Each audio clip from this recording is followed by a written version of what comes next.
Bem-vindo ao canal Aprende Aí. Hoje a gente vai decifrar um dos maiores fenômenos culturais dos anos 90. Uma série sobre uma advogada que, olha, dividiu opiniões, lançou o primeiro meme da história da TV e fez o mundo inteiro se perguntar se o feminismo tinha morrido. Vamos entender que furacão foi esse chamado Ally McBeal. Parece uma pergunta absurda, né? Mas é a mais pura verdade. Um bebê dançarino de computador e o comprimento das saias de uma advogada definiram uma era inteira. Como é que isso aconteceu? Como elementos tão peculiares, tão estranhos, conseguiram capturar o espírito do tempo e gerar tanta, mas tanta controvérsia? É exatamente isso que a gente vai desvendar agora. Bom, a série saiu da mente de David E. Kelley e simplesmente dominou a TV de 1997 a 2002. Foram 5 temporadas em que o escritório Cajun Fish era tudo menos um tribunal comum. Aquilo ali era um palco para todo tipo de neurose, romance e uns casos judiciais onde a lógica, pra ser sincero, tirava umas longas férias. E a série quebrou todas as regras do que um programa de TV podia ser. Foi ela que popularizou a dramédia, sabe? Esse gênero que hoje é super comum, mas na época era algo revolucionário. No minuto, o pessoal em casa estava rindo de uma situação completamente absurda, no outro, estava refletindo sobre solidão e carreira.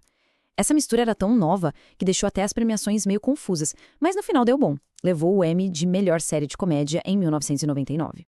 Mas a verdadeira mágica da série, o que fez ela ser tão única, era o estilo visual. O programa usava o tal do realismo mágico para colocar a gente direto dentro da cabeça da Ellie.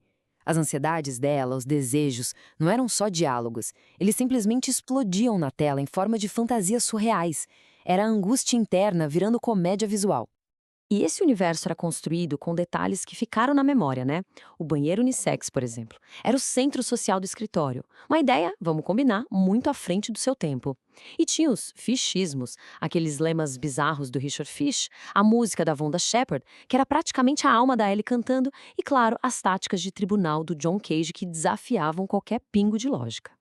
E como disse o próprio criador, o David Kelley, nada disso era por acaso.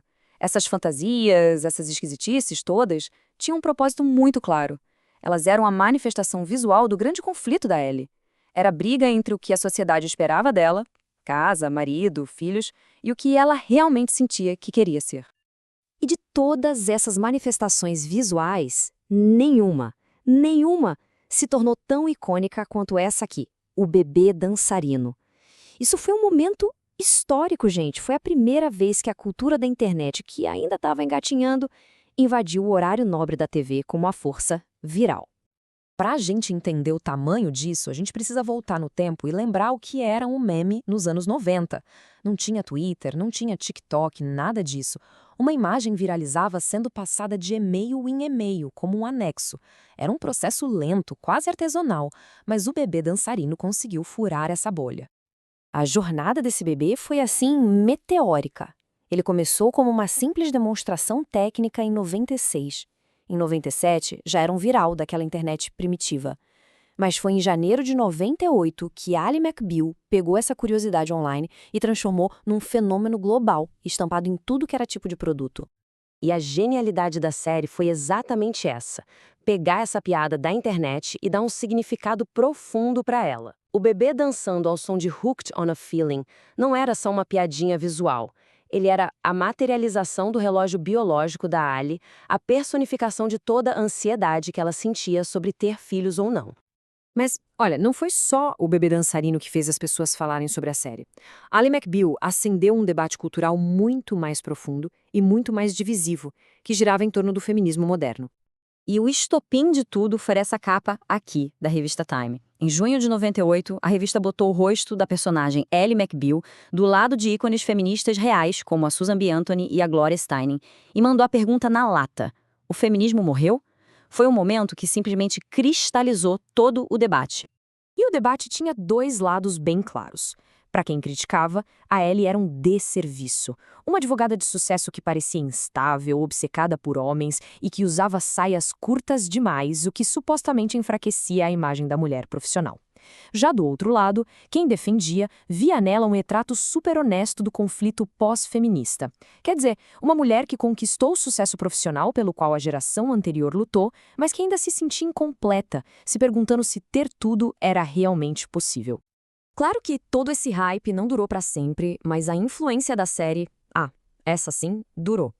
Então a pergunta que fica é: por que a gente ainda fala de Ally McBeal hoje em dia? Para responder isso, a gente precisa olhar para os últimos anos dela no ar e principalmente para o legado que ela deixou para trás.